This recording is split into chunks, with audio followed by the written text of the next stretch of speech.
it's insane. Yes, my lyrics aren't the cleanest, but fuck it, cuz I do what I love. I do what I love. I do what I love. I do what I love. I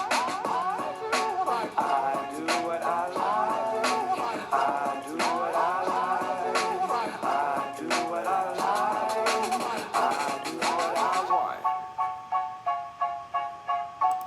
Ladies and gentlemen, boys and girls around the world, the time has finally returned for the return of Mikey T and the MikeyT MMA podcast, MMA show, whatever you want to call it.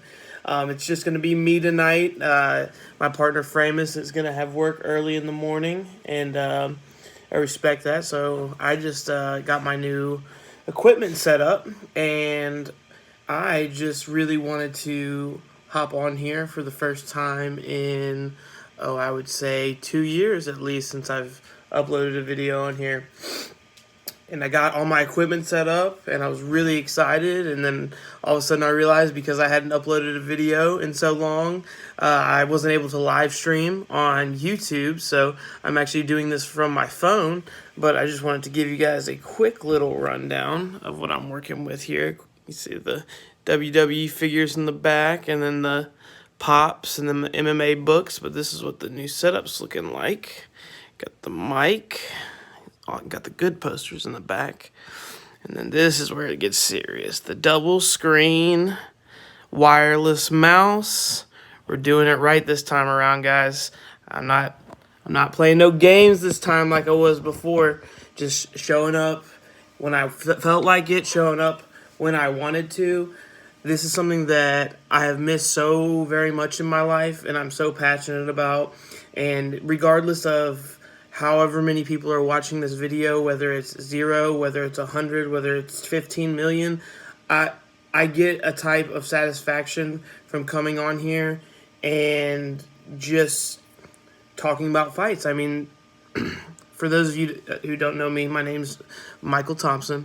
I have been a fan of martial arts since about 2012. I have several friends who got me into it, several guys who are very successful professional MMA fighters up until this point. Especially my good friend Jalil Willis. Shout out Jalil. He's been on a tear lately. I can't wait to see him get back in there. Hopefully one day we can get him back on the show. That's actually one of my most popular shows that I have. And I'm working on potentially coordinating with him to where I can upload it to this YouTube channel. And so you guys can check that out. You get the full story of how he got his first fight after barely having trained. And it's just a great story. And I really want all you guys to check it out. But mainly I just wanted to come on here, like I said, to talk about obviously the new setup, how things are going to be going forward. And I know none of y'all came here to listen to me rant about that. You guys came here to listen about these fights. And let me tell you something. It's been so long. Obviously, we had the great pay-per-view on Saturday with Ferguson and Gaethje, amongst many other spectacular fights. However, something about a Wednesday night card that on paper looked like it did, and you're like, okay, these aren't the biggest names, but at least from my opinion, I've also always been able to pertain, or what's the word I'm looking for? I'm sorry, it's been a minute since I've done this, but give me a break. I'll let it ride. Basically, what I'm getting at is you look at the card, and it did not have the name value on paper that you would have wanted to see if you were planning to get a bunch of viewers. However, but because there's been no sports to watch, I think this might have done pretty well as far as keeping those ESPN Plus customers interested. I mean, the only thing there is to watch on there right now is UFC, old UFC fights. So, I mean, that's definitely something that's going to continue to evolve as the UFC continues to put out fights, as the other sporting promotions still figure out their way back into working towards getting back to normalcy.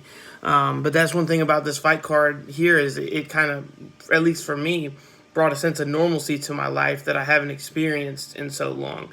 I've and we can talk about what I've been going through over the past 2 years. Obviously, I haven't posted videos. I've had several personal battles that I've been, fighting through, and I'd like to say I'm on the come up, and I'm, doing well, spiritually, financially. Obviously, I've got all this lovely new equipment. I'm excited to share it with you guys.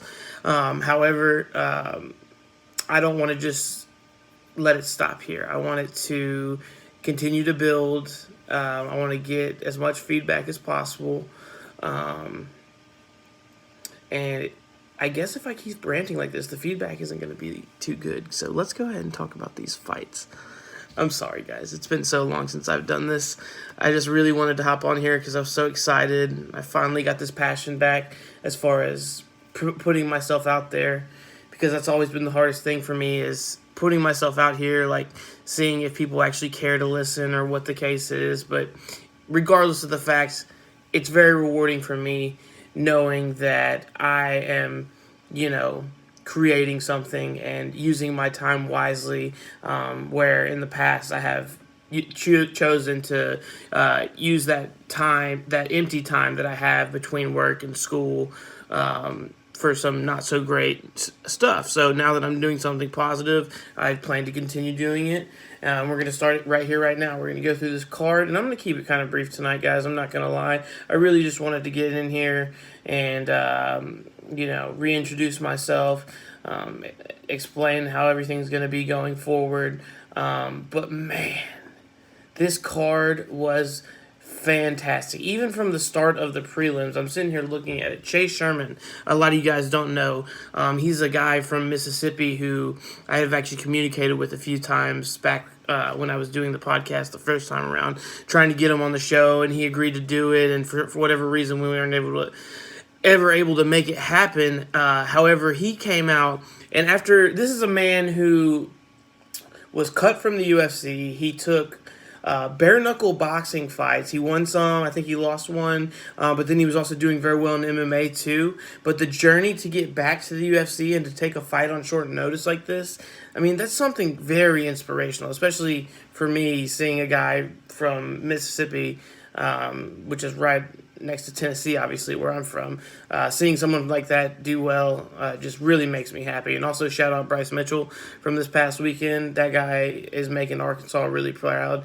And, I mean, I'm even proud of him as a Memphian myself, just being remotely close to someone who, is really changing the game at 145. I mean, just thinking about some of the matchups that could be made after the performance that he hit on Saturday. I mean, he literally almost got this guy in 3 or 4 twisters after having the second ever twister submission in the history of the UFC his last time out. I mean, I'm thinking Bryce Mitchell versus Crone Gracie, Bryce Mitchell versus Ryan Hall. Nobody wants to fight Ryan Hall. I guarantee you Bryce Mitchell wants to fight him, and I guarantee you he's going to go in there with absolute confidence that he will win that fight.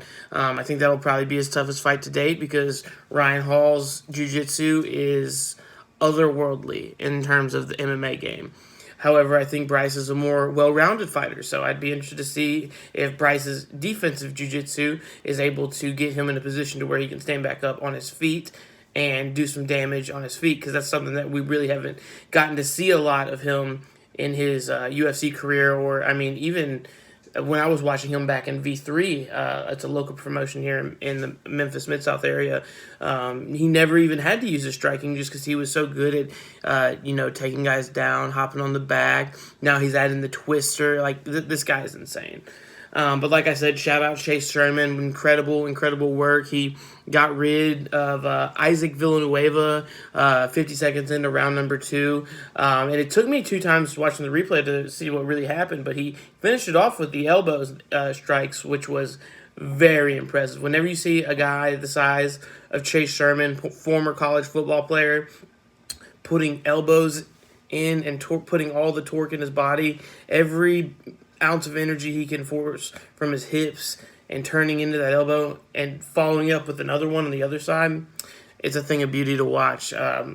Mad respect for Villanueva, because he hung in there and he hit Chase with a few shots, but he wasn't going to stop this man. Chase was bound and determined tonight, so shout out to him. Another fight that actually blew my mind as well, Brian Kelleher versus, I'm not sure this gentleman's name, Hunter Azur. If I'm not mistaken, I was still kind of trying to set all this equipment up, but Brian was not doing very well. From what I understood, maybe I'm thinking of a different fight, but I remember it being that Brian was not doing well in the first round, and he was kind of getting outboxed, perhaps outgrappled. Don't quote me on this because I was only half paying attention to the prelims. But then he came out with a beautiful one-punch KO, and yeah, I mean, that's a guy I've been a fan of for a while. He does some rapping on Twitter. If you guys are into white guy UFC fighter rappers, that's always someone to check out. But I mean, I've been following his career since he first made it into the UFC, and he's had some ups, he's had some downs, but I think this is probably one of the biggest wins of his career. And going forward, we had a couple decisions. Omar Morales defeated Gabriel Benitez 30-27, 29-28, 29-28. It was a good fight. I was actually very impressed with both guys. I didn't walk away thinking either one of them. Obviously, Benitez took a loss on his record, but they both gained a lot of respect for what they were able to pull off tonight. And another great performance in a decision was Sjour Eubanks defeating Sera Morass 30-27, 30-27, 30-26. I mean, what more can you say? Just overall dominance, top to bottom. Landed good strikes, the grappling exchanges, you know. Sjour's got game. I mean, I think her biggest problem was trying to make that featherweight limit. I'm sorry, making the strawweight limit. What was it? No, she was fighting at 125. What is the 125 weight class called? Valentina's the champion. It doesn't matter. I'm really nervous right now because I haven't done this in so long. But it'll come back to me as soon as I end this video, I'm sure. But regardless, yeah, now that she's going up a weight class, she doesn't have to cut that extra 10 pounds. I mean, she looked great. A lot of head kicks, a lot of good striking. Interested to see where she goes from here. But now we get to the good stuff. This main card absolutely delivered. Every single fight on here. I mean, just... And I want to start it off by talking about Michael Johnson. He's a guy, I want to say I'm a fan of his fighting style, but just as a person, he's oftentimes rubbed me the wrong way. I'm going to move this mic in because it looks kind of cool. He's always rubbed me the wrong way as a person, especially the fight with Justin Gaethje, the kind of the trash talk they had leading up to it. But, I mean, he got dealt with in that fight.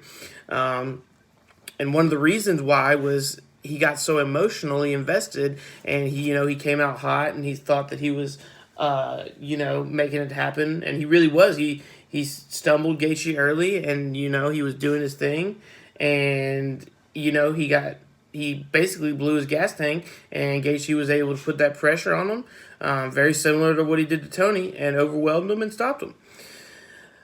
But then, and you think about performances he's had against guys like Dustin Poirier. I mean, he went out there and knocked out Dustin Poirier with one punch, unconscious, cold, one punch. And then, you see him, his next fight, I don't know if his next fight or the fight after, but getting mauled by Khabib. Of course, everybody's getting mauled by Khabib. But what I'm getting at is he has these great performances, and then he has these terrible performances. And he has these great performances, and then he has these terrible performances. I mean, before this past weekend, Michael Johnson was the last guy to beat Tony Ferguson back in 2012, I believe. Unanimous decision. They're both obviously very early in their UFC careers. But with that being said, it's very disappointing watching a guy like Michael Johnson, because as much as I, maybe don't like him as a person, I think his fighting style is fantastic. I love watching him fight. I think he does very good work. Piper, do not eat that. Sorry, I got a new dog, and she's a little crazy. But she's beautiful, though. Piper, come here. See if we can get her on camera. Come here. Say hi. Say hi. I'm a pretty girl. Nope, that's not for you. All right. You can get down now. Love you. All right, yeah, that's Piper, named after the great Rowdy Roddy Piper. But anyways, back to Michael Johnson. what I'm getting at is it happened again. He came out there, he overwhelmed Thiago Moises. I believe that's how you pronounce his last name. He overwhelmed Thiago in the first round, and I mean, it looked like he was working his way to either just a dominant decision, or he was going to knock him out with. Michael Johnson's got heavy hands. And not only that, but he throws them fast. I mean, it is like a Major League Baseball pitcher throwing a fastball right down the middle when Michael Johnson's throwing these straight punches. But then, it happened again. He got too cocky, and 25 seconds in round 2, he got caught in a heel hook submission that, honestly, it looked like it could have really hurt his knee. He might be out for a while. And, as a guy like him, let's look at what his record is real quick, because I think that makes him about 18 and 19 and 16. 19 wins, 16 losses. So his last few fights, oh my gosh, he's lost 3 in a row, 6 of 8. 6 of 8. Oh my goodness. So he's 3 in a row, 6 of 8. 6 of 9. Oh my goodness. Is he really sick?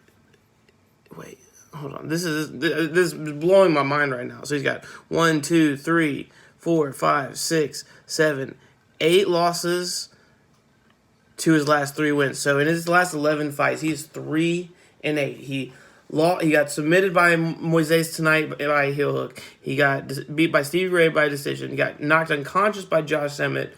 Beat Artem Lobov. Beat Andrei Fili. Got submitted by Darren Elkins. Knocked out by Justin Gaethje. Submitted by Khabib. He KO'd Dustin Poirier. He got embarrassed by Nate Diaz. He got... Piper, get down. Get down. Thank you, girl. Get in bed. Yes, ma'am. Good girl. Sorry. I'm a first-time dog owner, so I'm just now getting used to it. And I still get really giddy every time I look at her. But yeah, man, it's hard being a fan of somebody when they put in... You don't know it's similar to the Cowboy situation. It's like, does the guy show up or does the guy not show up? Because, obviously, against RDA, Cowboy didn't show up. And, the perfect example was Cowboy not showing up against McGregor a month or so ago. He was done within the first 3 seconds of the fight. I heard an interview saying when Conor lunged in with that left and he ran before he even hit him with the shoulder strikes, Conor overextended on the left but rose his knee up to where his hip bone almost, not his hip, but maybe his thigh, or maybe it was his hip bone, banged the side of Cowboy's head, and he said he was done after that. And it's like, if that's the case, then, man, you were not there to fight. But at the same time, Cowboy's the first person to admit it. So it is what it is. It's just really hard being a fan of fighters like that, who I think have so much potential. We'll see where you go from here. It's hard coming. I'm just amazed at 19 and 16. Excuse me, that Michael Johnson's still employed by the UFC. That just blows my mind. But yeah, we're just gonna, like I said, we're trying not to do it too long tonight. But moving forward, Andrei Arlovski defeats Felipe Lins, unanimous decision, 30-27, 30-27, 29-28. Not a lot to say about this fight. I think I picked against Arlovski just because, he's very chinny. A lot of the fights that you think he's going to win, he ends up getting knocked out. But then it's another fight like this where a lot of fights where people think that he wins, where he just looks absolutely dominant, and we wonder where was that chinny guy who's got knocked out. Like let's look at his record. So in his last few fights, he got knocked out by Jairzinho before tonight. Beat Ben Rothwell by decision, lost to Augusto Sakai, no contest to Walt Harris, lost to Shamil Abdurrahimov, lost to Tai Tuivasa. So I guess he hasn't gotten KO'd as many times lately as he has since, I guess the last really bad one was the Francis Ngannou in January of 2017. But regardless, when you've been taking that many... think of the Fedor knockout when Andrei ran in with a Superman punch and Fedor just caught him, timed it perfectly. caught him as he's jumping in with the right hand flush on the chin, and he literally felt like a dead body. I mean, that's one of the most horrifying knockouts I think I've ever seen. When you've taken that many knockout losses, eventually, I mean, somebody else is going to look at you the wrong way, and you're going to go to sleep, you know? And I get worried about guys like Arlovski. I get worried about, there's a few guys like that who I get worried about, and I hate watching them fight, knowing that could be the last time they're even able to fight, and the potential that they have long-term health damage because of it. But with that being said, I mean, he's still out here. He's still winning. He's won a few fights in a row. I mean, more power to him. I just don't want them to feed him another Curtis Blades or let him fight Francis again. Like, no. Just let him fight these younger guys, middle of the pack, like top 20-ish. I don't want to see him in the top 10 because I don't want to see him get knocked out again. And that's just maybe because I just have a big heart and I have a hard time distinguishing the love for the fighters and my love for the violence, if that makes any sense. But man, what I thought potentially was fight of the night, I'm not sure how everybody else felt, but Ricky Simone defeated Ray Borg. It was a split decision, 28-29, 29-28, 29-28. Obviously, two judges had it for Simone. One had it for Ray Borg. But to be honest, another one of those ones where nobody walks away with, obviously, Ray takes the loss on his record, but, I mean, they both look good. At the end of after Ricky had dominated, I mean, I don't want to say dominated, but he had definitely won 2 rounds. At the end of the fight, because there were no fans in the arena, you could hear Ray talking, and he goes, I think it was the last 20 seconds, he goes, had started peppering him with shots, and he realized he has found his range, and that all Simone wanted to do, which is what he did the whole fight, was grapple. And so when he got to a position where he wasn't able to grapple anymore, and he was shoving takedowns, he started throwing bombs, like heavy hooks, and you could hear the pop in that empty arena. Those punches were landing clean, and they were landing where you want them to land. Obviously, Simone had a chin, and he ate him, and more power to him, but Ray was ripping him to the body. I mean, he could have knocked him out in those last 20 seconds because he said, you're not here to fight. And as Ray's just bombing on him. So mad respect to Ray Borg. I mean, I know he's been through a lot in his personal life. He's had a lot of fights canceled. I'm got a lot of respect for that guy. He showed the heart of a lion tonight, but I mean, it doesn't matter how good of a wrestler you are. There's always going to be somebody who's a better wrestler. And if you're not able to get back up and implement your striking in time, even if you do have better striking like Ray does, that superior wrestling is going to win every time. And then we're going to go into the next fight. Drew Dober defeats Alexander Hernandez TKO by punches. Round 2, 4 minutes and 25 seconds into round number 2. And this fight was interesting. I actually I picked Dober by decision, I think, if I had to guess. But man, did he put it on Hernandez. I mean, from the jump. I mean, Hernandez had a few moments, but once he started feeling that power and Drew found his range, Hernandez was backing up against the fence. He was getting lit up, had nowhere to go. He had a lot of opportunities to maybe use better footwork to get himself into better positions. But, I mean, I just think this was a mismatch. I don't know if that Cowboy loss did a lot to Hernandez's confidence, or if because he had just knocked out Dariush really quickly, and I think he beat another big name as well. Let's look at his record real quick. It seems like they kind of pushed him really, really quickly. He lost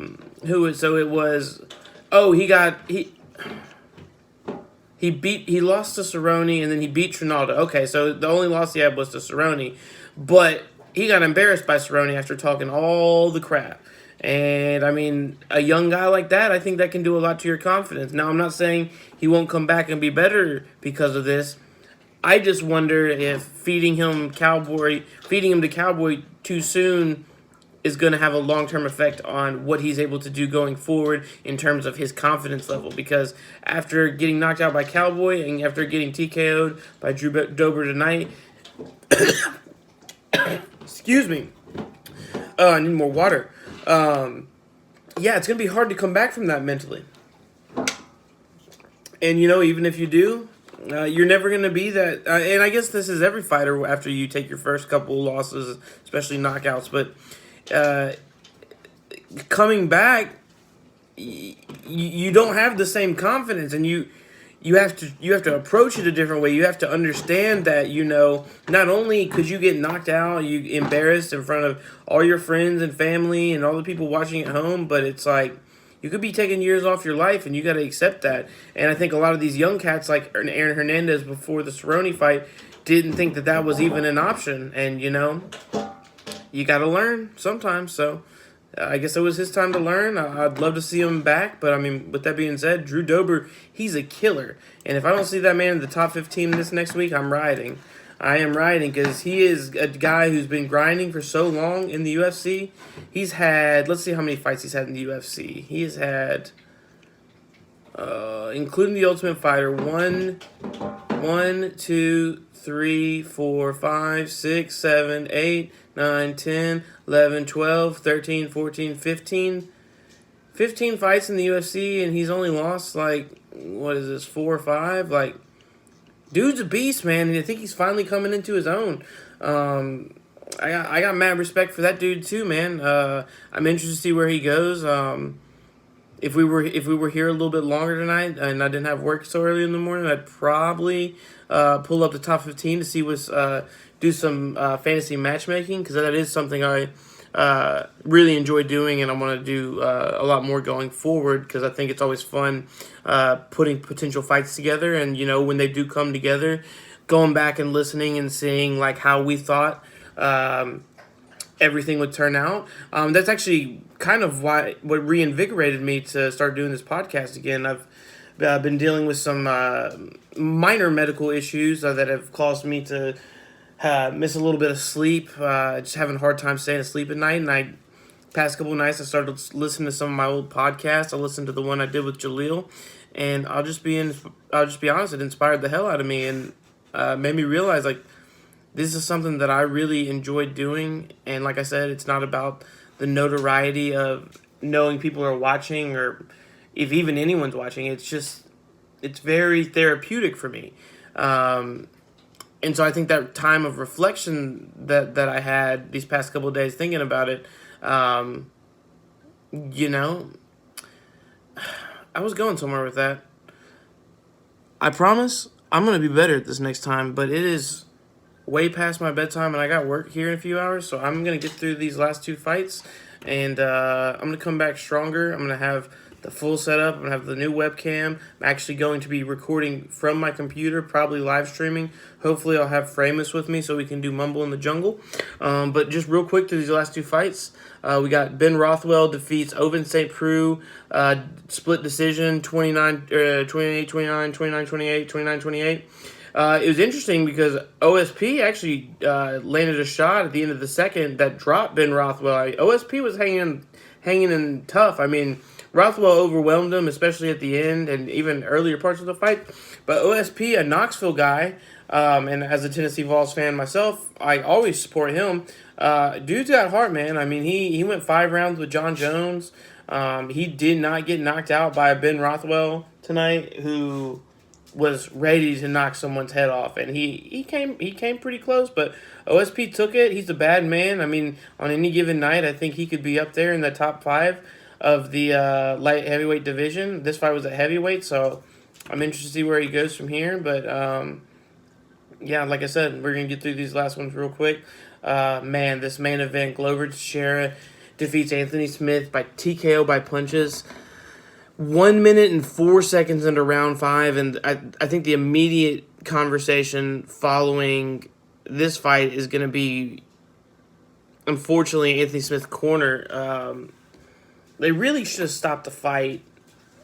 Probably, I mean, I would have stopped it going into the 4th. I mean, he had put up so much, and DC was really great on commentary tonight. He kept saying that his coaches were, telling him to throw all this offense, and he was constantly moving, constantly jabbing, constantly throwing crosses. He's constantly using his footwork, and he was lighting Glover up. But Glover's a veteran, man. He was kind of letting him I don't want to say play possum, but I mean, in a way, he was doing that. And I don't want to go crazy and just have people take this out of proportion, but he was doing the Mayweather thing, where, in a sense, that he lets you come to him.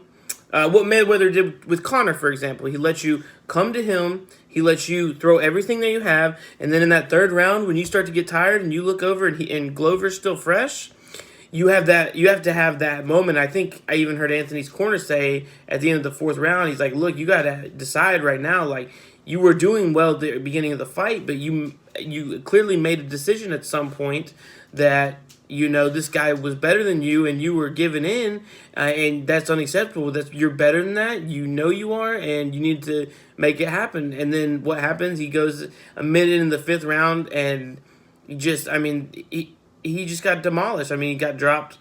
He got hit with heavy ground and pound. I mean, the final sequence where Glover was in full mount and just letting them rain down. And they were landing. They were landing on the side of the head. They were heavy. You could hear the thud.